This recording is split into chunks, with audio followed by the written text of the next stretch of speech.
Welcome to the Earth Your Wow podcast, brought to you by Reusabox, providing a better way to buy cardboard boxes. We're your hosts, Jack and Ellie.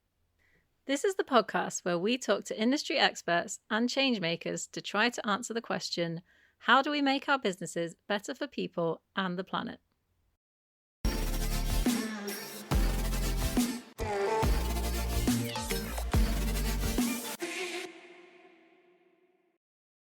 Lily Rice is an accomplished, award-winning designer with over a decade of experience in sportswear design, production, and branding. She has collaborated with elite athletes, including lionesses, Olympians, and world champions.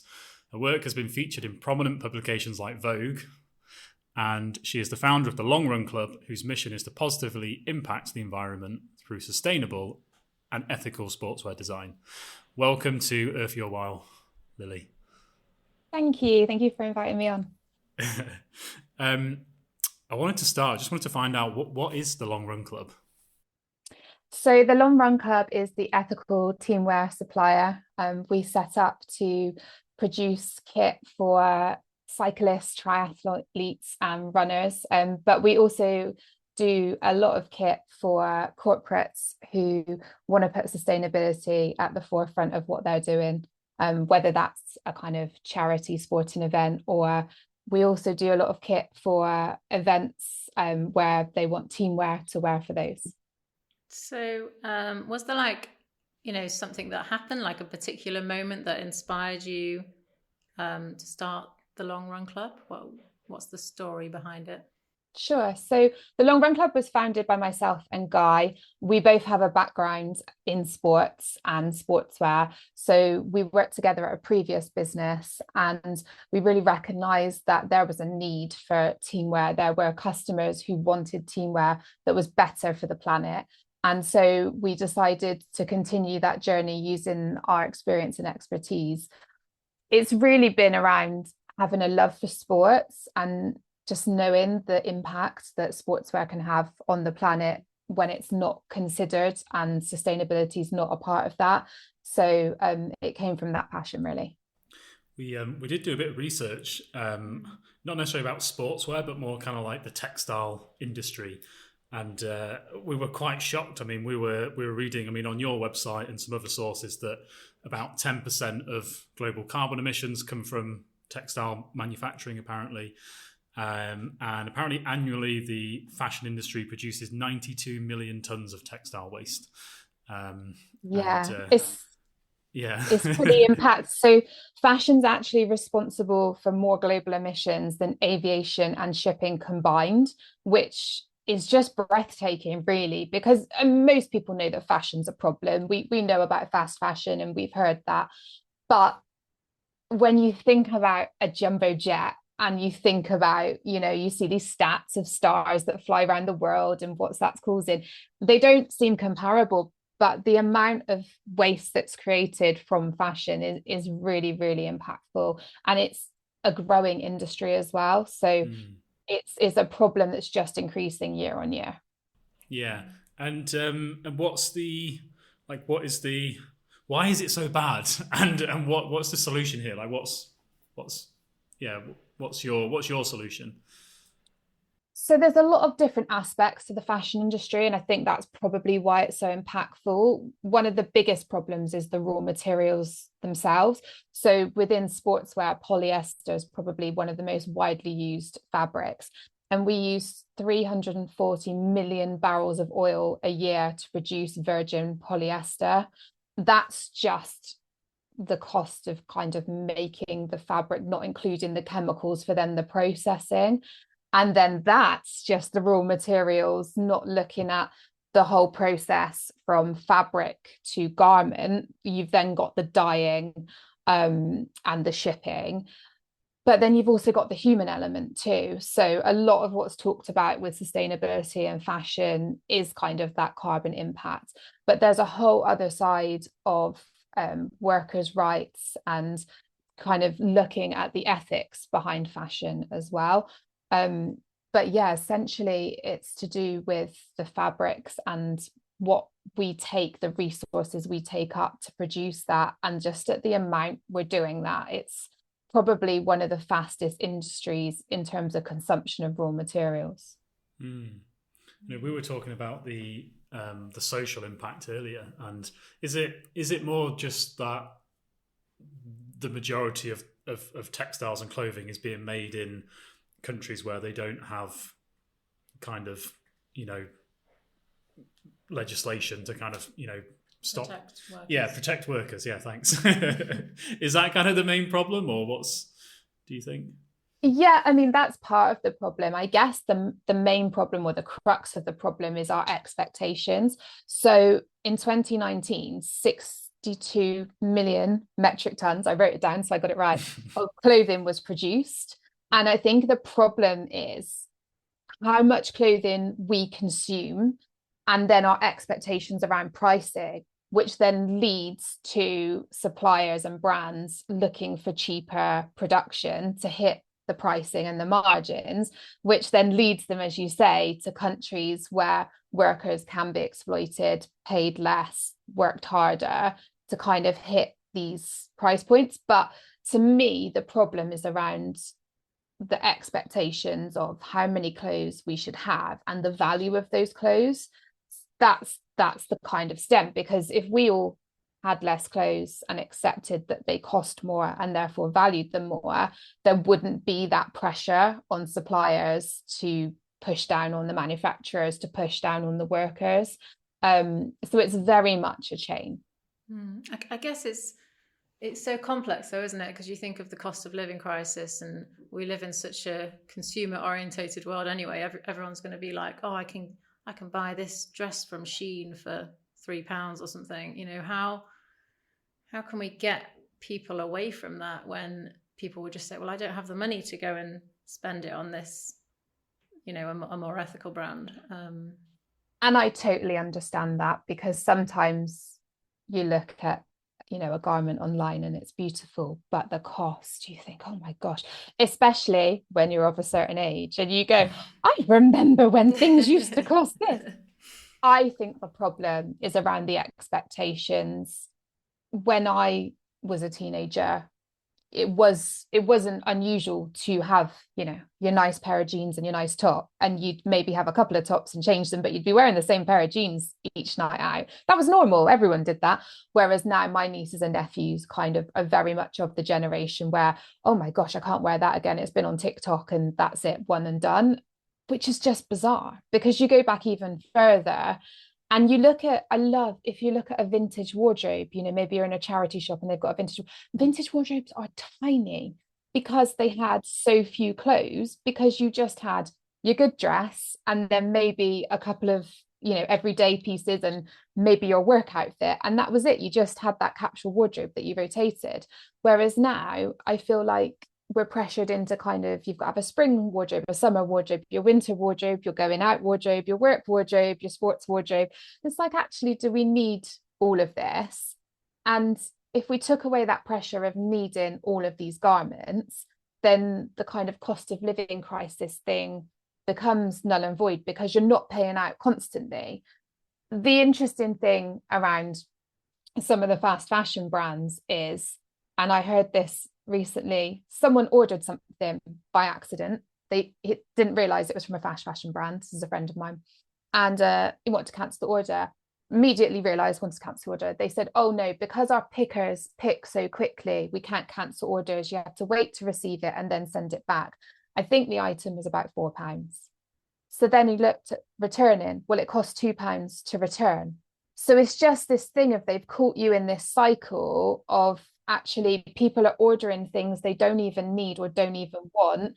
And I see it really common with the younger generation as well, of the hauls and ordering a haul of clothing and then I'll try it on. And of course, as well, the development time of these clothes in manufacturing is really short. So there's no care taken with kind of fit and sizing, which is why you kind of see these things of order the haul of clothes and then half of them don't really fit. So you're never going to wear them, but it's okay because I'll chuck it to the charity shop and somehow that absorbs that. And it's like, actually, you're just wasting your money, because you could have waited and got the one really beautiful thing, and you would have avoided all these return fees. You would have avoided all the wasted money. You would have avoided the clothes that don't fit, and you could have just got that one great pair of jeans that you could have kept wearing. So I think the cost issue really comes down to expectations as consumers and what we want to do ourselves. I suppose it's a bit of a kind of vicious cycle as well, because I feel like kind of it's kind of like capitalist society we live in. Like, we're always trying to sell people stuff and make people feel like if you get this new piece of clothing or whatever it is it's going to make you feel better about yourself. But then all the different companies are like undercutting each other and making stuff cheaper and cheaper and cheaper, and it's driving the quality down. Yeah, I think that's an important point, quality, because when I've bought sportswear, I think if you pay more to get the good quality stuff, it lasts so much longer, doesn't it? If you're using it every day, and if you're really into something, and you just buy something cheap, it's only going to last like 5 minutes, don't you? And it's just over time, it's not going to be worth it, is it? I think it's detaching brand value from quality as well, and really doing your research. Quite often you'll see certain brands who start at a really high price point, and then they're obviously overproducing on a massive scale, and things come down in the sale, and then they get cheaper and cheaper and cheaper until they're almost fast fashion prices. And so you have to be switched on as a consumer and think, if they can sell me a top for £4, okay, maybe if that's the last ditch sale, they're not making a profit, much profit on that, but they're still covering all their costs, they're still covering all their materials. Why were they charging me £70 to start with? But also, if they're selling it for £4, then it's going to have cost them £2 to make. Now, you tell me how you're paying a worker a fair rate, you're paying for your raw materials, and they've paid for their shipping within that £2. It's crazy. So as a consumer, it's A, looking at that, but B, if they're doing that all the time, then they've not paid for quality materials. You want to look at brands that really aren't overproducing that kind of, there are certain brands that say we never do a sale or we rarely do a sale, because they've paid so much in the beginning for those quality fabrics. Looking at where your fabrics have come from. We always use European fabrics within the Long Run Club, partly for sustainability, but partly for quality. We can keep a close eye on things. It's reputable mills. We always use the same mill, so we know where it's coming from. And then as a consumer, also looking at what the fabric actually is, so from a sustainability point of view, it's always better to kind of have single fiber fabrics because they're easier to recycle.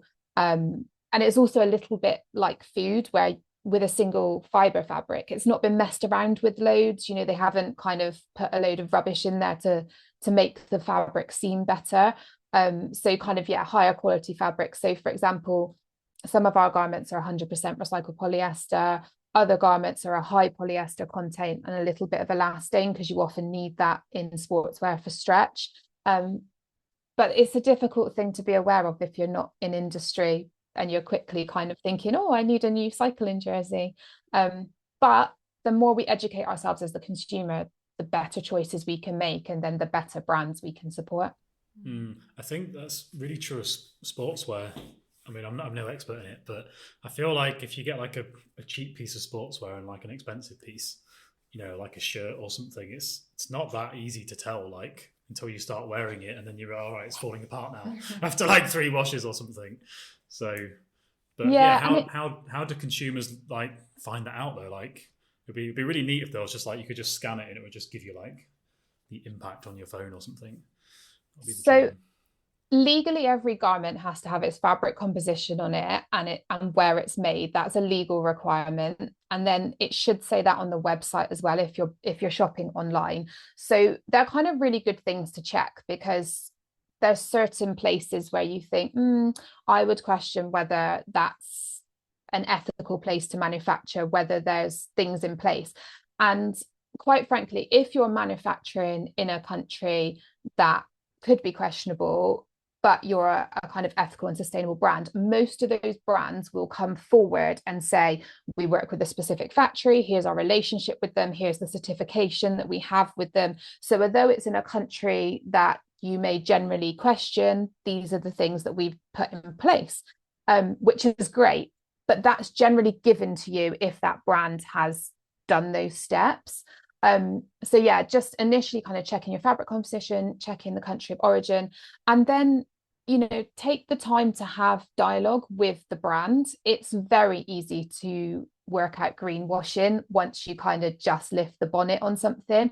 And so by simply asking a brand, you know, what's your policy on this? Or can you explain to me why you've labeled this as sustainable? If they come back to you with really clear reasons, it's kind of like, okay, they obviously know what they're talking about and do this. The brands that greenwash will very quickly come back to you, or not come back to you at all, but very quickly with kind of convoluted, weird explanations. Sustainability is not complex. You know, it should be able to be explained in an easy manner for people to understand. And if a brand is kind of trying to overcomplicate it to you, that to me is a red flag of you're making this up as you go along type situation. I questioned a shop the other day because I can't even remember what the term they used. It was on their t-shirts, and they'd made up some sustainability term, like these t-shirts are made of sustain cotton or something. And I said to the shop assistant, what is this? You know, I'm just interested. I've never heard of that before. And she said, oh, well, it's something that's come from head office and it means that it's sustainable. And I thought, right. But it's as simple as that, you know, and I don't expect the guys on the floor of kind of big chains to always know stuff, because obviously a lot of it comes from the designers or the developers in head office. But if you're emailing into a brand, they do have a responsibility to be able to share that information with you. Yeah, I guess there's still not much legislation in place around like reporting on the impact of products. So I guess it is really easy for companies just to make up these kind of bullshit terms. So legislation is coming in. Europe are a lot hotter on it than we are in the UK. So they've already started to put some things in place. And I think America was looking at it, but obviously stuff's changing pretty rapidly over there. But I feel like it will start to come into the UK soon, because we'll be pressured into kind of taking more responsibility. I think as well, it's just questioning sometimes with logic. If you've got an absolutely huge brand that's selling, you know, on every high street, and you go in and the shop's chock full of kit, and then they've got a tiny stand with their sustainable collection on, you've got to think like, this is a very small stand in one very big store, and I know you have hundreds of stores and an online presence. How sustainable can you really be? And it's those brands that I think probably do the most damage, because they have the big budgets to kind of buy the influencers, buy the big billboards, pay for the adverts that kind of say, oh yeah, we're doing, you know, this made from recycled polyester, which is great, but they're only doing it for a really small percentage of their product. Meanwhile, they're still overproducing. The rest of the line is made from virgin fabrics. They're still using manufacturers who aren't ethical. They're still shipping everything in virgin plastic. So that's kind of a common sense thing if you take that step back and kind of just analyze it and look at it. I feel like almost all of the clothes that I look at will say something sustainable so often. Mm-hmm. And, you know, and I almost just don't believe them anymore. I think that there's been a lot around, not so recently, but was it a while ago, H&M? Didn't they have something outside where you could post your clothes back to get recycled? Yeah, and I think they weren't getting recycled or something. Well, that's the thing. Is it actually possible to? Is it worth recycling clothes, and do they get recycled? Or so, I think the way H&M and other brands have potentially got around things is a bit like sustainability, depends on your definition of the term recycled. So it's really hard to separate fibers, and it's, I guess, questionable as well. And I'm not a fiber expert, but questionable around how much energy you're using to then kind of separate fibers, etc. We've actually done some studies where we used recycled polyester, made a garment, and then had that garment recycled again, and we had it turned back into a plastic bottle, and that was possible for us. So these things are possible, but that's kind of in the trial stages, and that also involves making a garment that doesn't have any additional trims on it because they'd need removing. So our 100% recycled t-shirt doesn't have any labels, doesn't have anything additional, everything's printed, and so therefore it can just go in a recycling machine. With schemes like the one you're talking about, what tends to happen with that clothing is it's taken to other countries, and then they'll pick through it, use what they want. A lot gets incinerated. I think for the average person, if you've got clothes at home that are in good condition, it's best to look at doing things like swapping them with friends, take them to local charity shops, sell them on Vinted.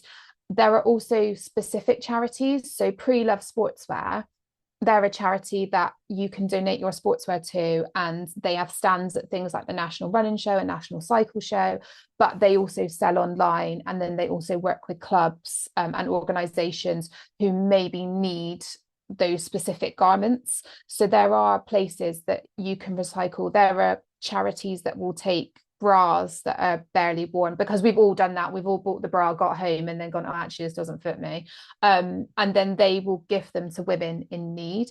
It's really about looking at what you've got and recycling it appropriately, rather than just kind of chucking it in one of those bins in a high street store and kind of thinking that's their problem now, because that's when it does just get shipped overseas and made somebody else's problem, which isn't great.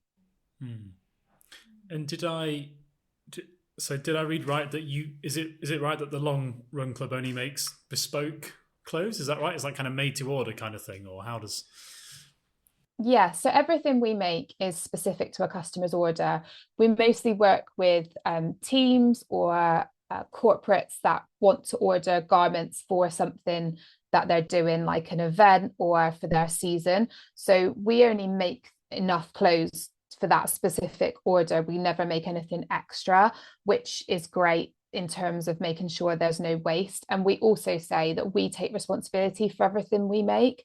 So if at the end of a season or in 5 years' time, you want to collect back in those t-shirts that you guys were using for your running club and send them to us, we will take responsibility to either rehome them to another club that maybe can use them for their juniors or their second set, or we'll keep hold of them until we feel that the recycling process is in a place where we can responsibly recycle them chemically into another fabric. And is that was that more of like an environmental choice? Like, is that lower impact to kind of make stuff to order? I mean, obviously bringing it, taking it back and taking responsibility for it is, but is it lower impact to make to order, or is it kind of lower impact to make in bulk and sell? I don't. The problem with making in bulk and selling is you're never going to be able to predict exactly what's going to sell. So then you're always going to have some pieces left over, some overstock, and that then becomes a responsibility of the brand of what are you going to do with that overstock. And going back to what Ellie was referencing earlier with some of the bigger brands, that's been another kind of newsworthy story where especially luxury brands have been found to be burning or just damaging and destroying items rather than rehoming them. I think a really big problem, especially in the cycling and sportswear industry, has come off the back of COVID, when we saw a kind of peak in consumers purchasing sportswear, especially things like cycling kit. People want to get out on their bikes. So a lot of the bigger brands went, brilliant, it's win day, let's make loads more. And then after COVID, when everyone kind of went back to the office and forgot about their bikes a bit, there was a huge dip in demand. So then we saw massive retailers like Wiggle go out of business because partly they'd over ordered, they had nowhere to put this stock, all their money was tied up in it. And then environmentally, it's like, what do you do with this stock? I also see, one of my big bugbears is I also see some big brands kind of gift kit. Oh, they've gifted us all this kit. It's brilliant. Thank you so much. And you're thinking, that was last year's kit they couldn't get rid of. And There's nothing wrong with gifting kit to good causes. That's brilliant. As long as the good cause wanted it, needs it, and can use it. I think over making garments and then later on going, oh, what should we do with this now? Oh, we'll just give it to the local cycling club isn't really a solution. The brands need to be taking more responsibility for what they're doing up front rather than producing and then dealing with the problem or attempting to deal with the problem. Hmm. I guess you guys are kind of in a bit of like a niche in your industry, but do you think like is like making to order, would that be practical on a bigger scale, or is that not? I think it's definitely practical on a bigger scale. I mean, I'm a huge fan of Hyatt Denim. I don't know if you guys have come across them. No. They were, oh, the best brand. So they were founded by the founders of Howie's. So Claire and David sold Howie's to Timberland and then realized that where they're based in Wales is kind of one of the homes of denim manufacturing, and they had a lot of skilled seamstresses who were retired or just not working anymore because the factory had closed. So they reset up the denim factory, and now they make jeans to order. They open their books. They'll close their books within a week because they'll get so many orders, and then they'll spend the next month or however many days kind of making those jeans to order for their customers. And they offer a repair service. They've made jeans for, I think, the royal family, various women in the royal family and things like that, and been featured in kind of Apple ads and stuff like that. But they're kind of proving that, yes, you can own a great business based on a model of customers ordering and then you producing the kit. And I think it also goes back to where our conversation started around consumer expectations. This whole thing of like, I need it now, I need it now. It's a real killer for small businesses, no matter whether you're producing fashion or something else. I mean, the amount of small businesses I see putting things on social media of, a customer orders on Monday afternoon and by Thursday are emailing in like, where's my product? Sometimes things take time. And I think we need to slow things down a little bit and learn that sometimes it's worth saving a little bit of money. It's worth placing an order and waiting for that garment to be made, and it's worth waiting for the delivery. I think that's probably something we need to change our expectations on. It just sounds to me like we need to go back to how things were like maybe 20, even 50 years ago, because that, people used to make their own clothes a lot, didn't they? And it just sounds like we have got a bit out of control, haven't we, with I think like next day delivery probably, and same day delivery and wanting it. Yeah. Consumerism's gone out of control. Yeah, definitely. Well, the thing I liked on when I was looking at your website, I didn't write it down, but it was something like the Long Run Club. We're in it for the long run. Is that right? Yeah. If you want to Yeah. go, something about we're not doing fast fashion sprints or something. Is that right? Yeah, I mean, our perspective is all about building relationships with our customers and clients and kind of working with them for the long haul. We really want to disrupt the teamwear industry and the custom kind of clothing industry because we think there's a better way to do it. We think that, part of being a brand is building a relationship with someone.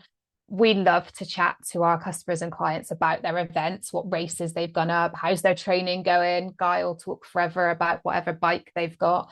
But we've lost a lot of that as a society. We've lost that kind of village mentality of knowing people that you have contact with, and so we wanted to build a brand that was sustainable in every sense of the word. That we're going to be here in the next 10, 20 years and we're going to make better kit and it's going to be better for the planet, rather than quick, what 300 styles can we make and get out next week? It's just not the vibe. And I just feel like that must be really stressful for everyone involved. So yeah, we're kind of looking at things from a different perspective, I think, but we're kind of proving that it definitely does work. And I think that's part of our responsibility, is to grow as a brand and show the bigger brands that you can do this. You're kind of giving me, or the Long Run Club is giving me kind of Patagonia vibes. I don't know how you feel about that.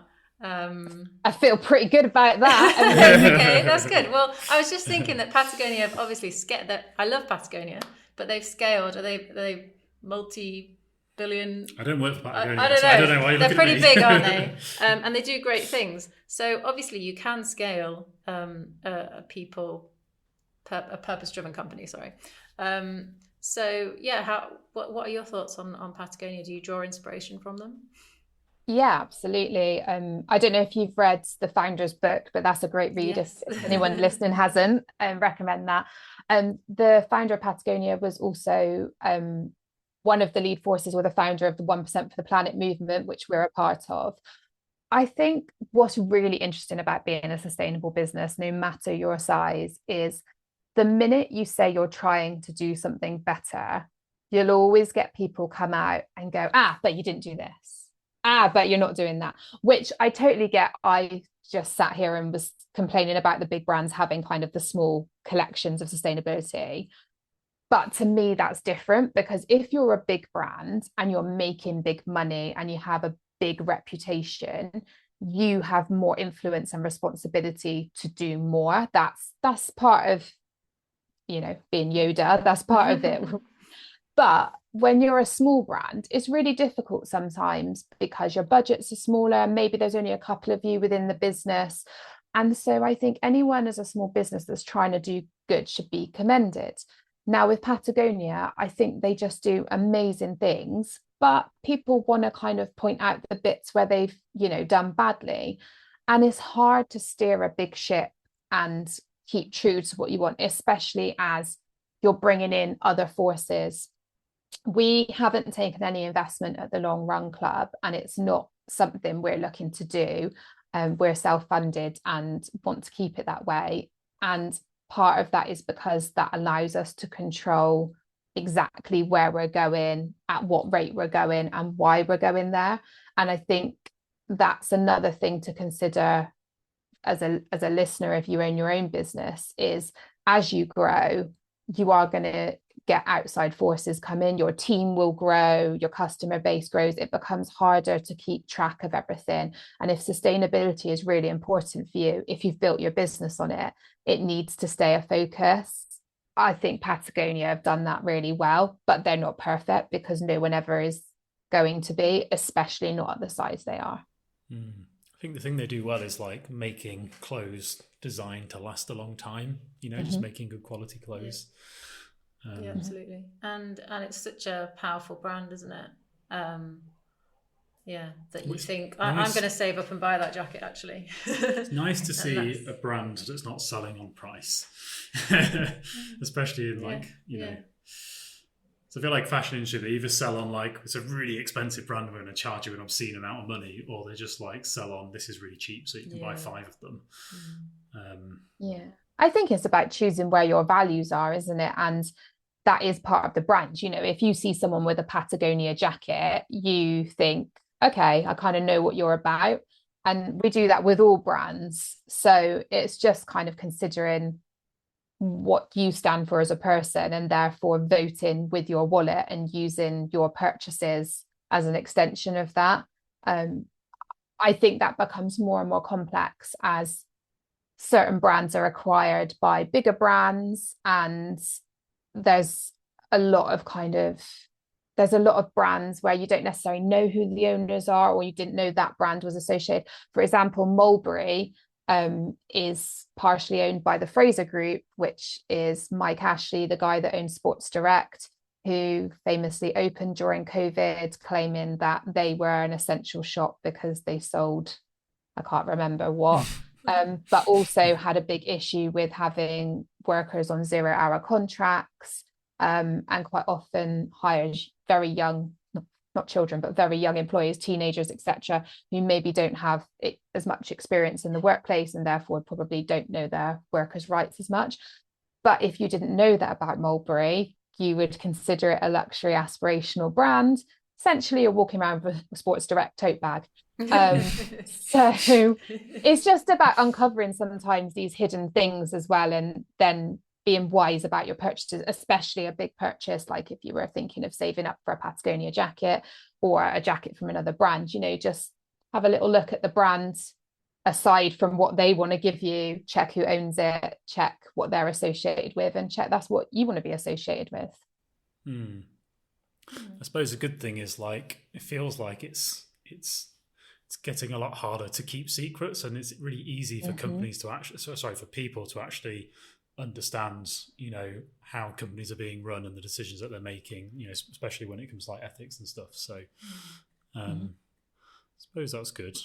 Do you if there was like somebody listening that was thinking about setting up a textile, a clothing business, maybe in sportswear, maybe in something else, like what's like the one piece of advice you'd give to them, do you think? I think if you're starting a new brand and sustainability and ethics is important to you and going to be an important part of your brand, then make that a non-negotiable and start with that. Everything takes longer than you think in fashion when you're starting out, and it could be really easy to go, oh, actually, I'll just use that factory or I'll just use that fabric. But it's a lot harder to retroactively go back and fit sustainability and ethics into the business model once you're up and running, which is why the really big brands find it difficult and will find it increasingly difficult if we get new legislation. So I think if that's what you want to be about, which everybody should want to be about, do it from the start. It's more authentic and your customers will know, they will pick up on it, and you'll find it easier as you go along. It's a really nice quote I heard once. I don't know who said it, but it was like, people don't buy what you do, they buy why you do it. So, oh, that's nice. Yeah, but I guess like, Long Run Club's a really good example of that. In fact, we were looking at this thing you've got, what was it called again? Is it your Rules of the Ride? Rules of the Ride. Yeah. I really like today. those. And I wondered if you could explain, your Rules of the Ride and the kind of things that you're a part of that are important to you as a business. So when we set up, we just wanted to keep things really simple. We're really lucky because there's two of us as founders. So when we started, it was very easy to go, how do you feel about this? Okay, I feel this way. Let's make that a rule. So we only want to work with clients that we feel share our vision and share our kind of point of view in terms of sustainability and ethics. We only ever want to make what's needed, and we always want to work with manufacturers and mills that we know and trust, so that when we go on things like a podcast, we can stand there and know that we're doing the best we can do. And our last rule is that we'll always, do this because we need to check in with our mums, which I think is a rule that kind of everyone should have. I think if you're doing something in business that your mum would have told you off for, it's probably not a great thing to be doing. You kind of always know inside whether you're doing the right thing.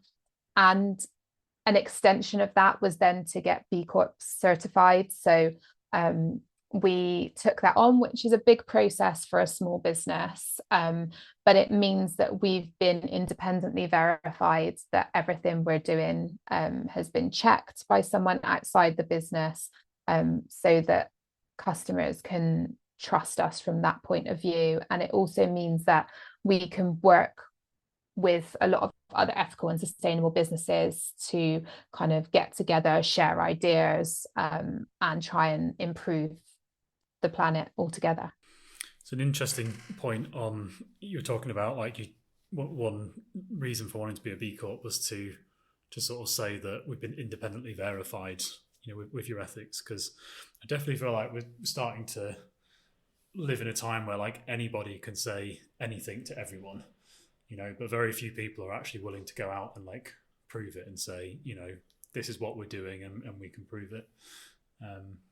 Yeah, I think B Corp's a good one as well, because we're B Corp certified, but I think that it has been criticised as well, hasn't it, by people, and it's not perfect, but it just gives you that kind of roadmap to continuously improve. It's that nobody's saying, I've got this now, tick a box, I'm great. It's just it's that commitment to continuously improving, isn't it, that I think is good about it. Yeah, so you get reassessed, I think, every 3 years.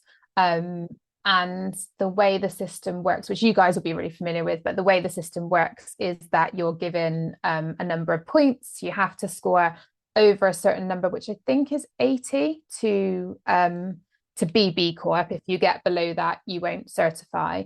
And then, so for Guy and I come in from kind of a love of sports, we're constantly like, okay, we need to beat our score next time we're certified.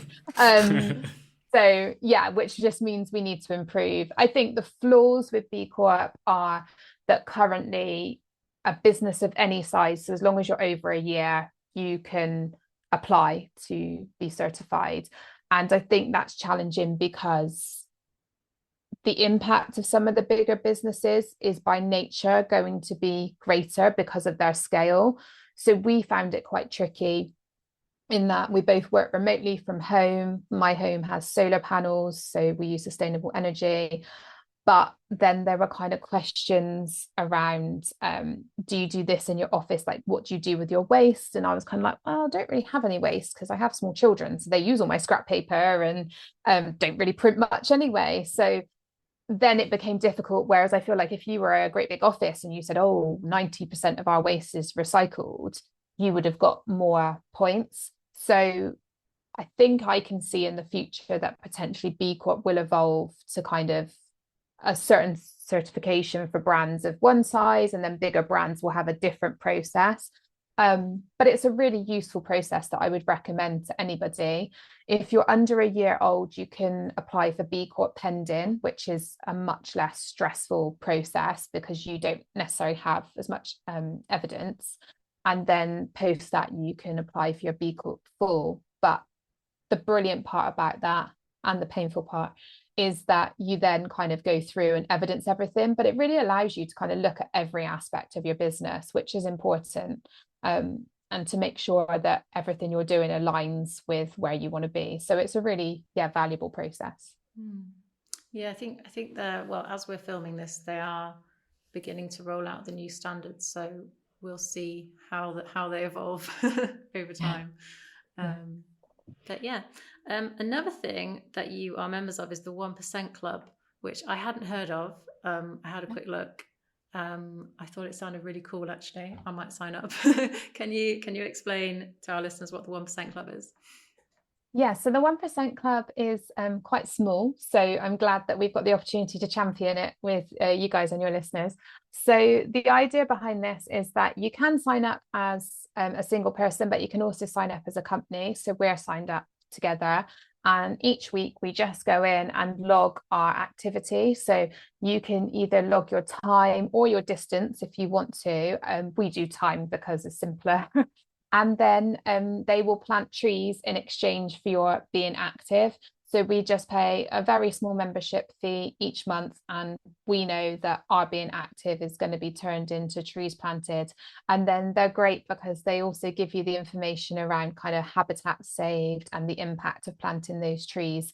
So it's just a really nice positive thing to do. And I think if you've got a small team, it's great to kind of do that together. And then at the end of the year, you can review it, and part of your B Corp, you can kind of put your impact report together, and that can be part of it. So it's a really nice way to reflect on what you've done. And when you say active, that's as in like exercising and stuff. Is that what you mean? Or?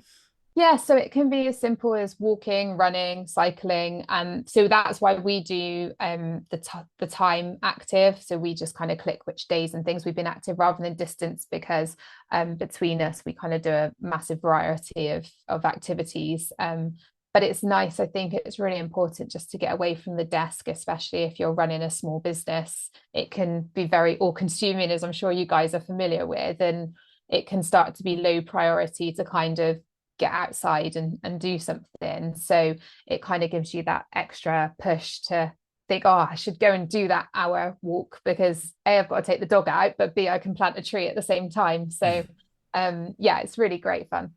I've never heard of it, but it sounds amazing. I definitely find that if I can force myself to exercise, like every day, then I feel like everything goes better. I can like communicate better. Problems aren't as bad. So yeah, it's interesting to try and have something to try and get teams to do that together and kind of gamify it a bit. I think that sounds and make it better for the planet with the tree planting. Yeah. Yeah, no, absolutely. I think it's a win all round for that one. Yeah. So final question then. So we like to ask all of our guests, where do you see the world in 10 years? The world in 10 years. The world. That's a big... Yeah. I don't know where I see it, because I think we've got quite a lot of political unrest at the moment, and it's quite a scary time for a lot of people.